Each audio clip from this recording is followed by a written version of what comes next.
April తర్వాత కవిత ముఖ్యమంత్రి అవుతుంది. ఇదేం ముచ్చట? ఏప్రిల్ తర్వాత నాట కవిత ముఖ్యమంత్రి అవుతుందట. నేను ఒకటైతే చెప్పదలుచుకున్నా, కవిత గారు చాలా మొండి మనిషి. కవిత గారు చాలా సుదీర్ఘమైన విజన్ ఉన్న వాళ్ళని నాకు తెలుసు.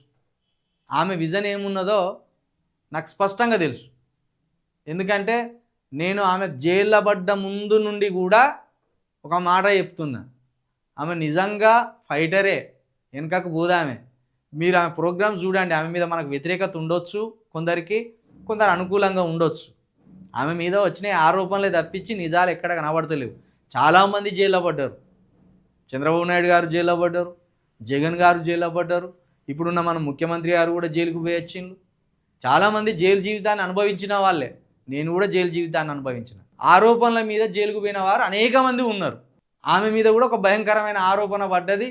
పాపం ఇక్కడ కాదు, ఇంకా ఆమె అక్కడెక్కడో జైల్లో భయంకరమైన పరిస్థితిని అనుభవించి బయటికి వచ్చింది. ఎక్కడ కూడా ఆమెలో నిరాశ లేదు, ఎక్కడ కూడా ఆమెలో ఆత్మవిశ్వాసం తగ్గలేదు. చాలా మొండిగా పోతున్నది. ఆమె ఎంచుకున్న ప్రోగ్రాంలను బట్టి నాకు అర్థమవుతుంది. ఎక్కడో గుత్తికోయల దగ్గరికి పోతాను, మారుమూల ప్రాంతాల్లోకి, గ్రౌండ్లోకి వెళ్తాను.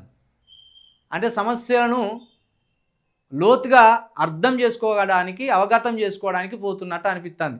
సరే, ఈరోజు తెలంగాణ రాజకీయాల్లో చాలా ఆమె డీగ్రేడ్లో ఉండొచ్చు. ఆమెను ఎవరు కనీసం ఏం చేస్తుంది, ఆమె ఏదో కేసీఆర్ బిడ్డగా జనాల్లోకి పోతుంది వస్తుంది అనుకోవచ్చు. కానీ పరిస్థితులు ఎప్పుడు ఎట్లా మారుతాయో తెలియదు. రాజకీయాల్లో ఎవరు తెర మీదకి వచ్చి పెద్దగా కనబడతారో, తెర మీద ఉన్నోళ్ళు ఎప్పుడు కింద పడిపోతారో తెలియదు. కాబట్టి కవిత తన బాటలో, తన పోరాటంలో, తన ఆలోచనతో తాను ముందుకు పోతాను.